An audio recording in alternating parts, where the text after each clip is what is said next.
Hi everyone, my name is Soyolmaa and I'm a mentor at Girls Right Now. My mentee, Victoria Gow, and I are super excited to introduce you to the collab piece we've been working on for the past semester. I'm sad to know that this is Victoria's last year at Girls Right Now as she's graduating high school this year and attending MIT in the fall.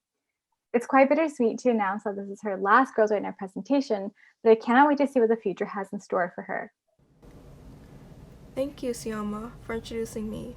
I'm Victoria, and today I'll be presenting Forging Melody, a piece that I worked on with my mentor.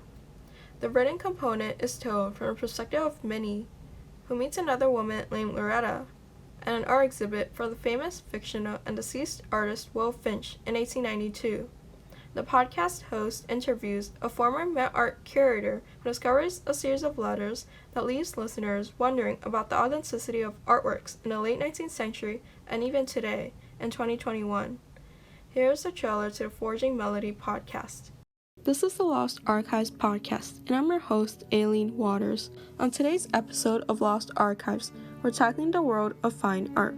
We have a super special guest today who has uncovered something fascinating within that intriguing world.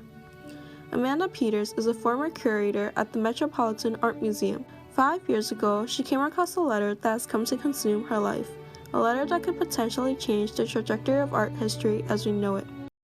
Essentially, this woman, Loretta, had come across a painting at the British Museum by the famous 19th century artist Will Finch, and she was convinced that the copy of his last known painting, Melody, the museum was showcasing, was fake. Wow, that's a bold claim. Yes, it absolutely is, because, the British Museum has had the same copy of Melody in their possession for the past century, so there's a chance that what they have now is fake. And if that one painting is fake, how do we know other works of art in any given museum isn't a near replica? May 1st, 1892. Ever since my sister and Will Finch passed away, I've been visiting the British Museum every day to view Finch's paintings. Unfortunately, the demand for Finch's masterpieces skyrocketed right after his death.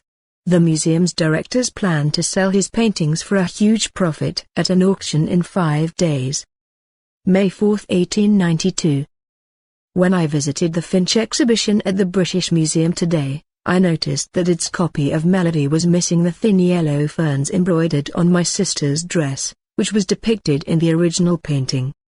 May 6th, 1892.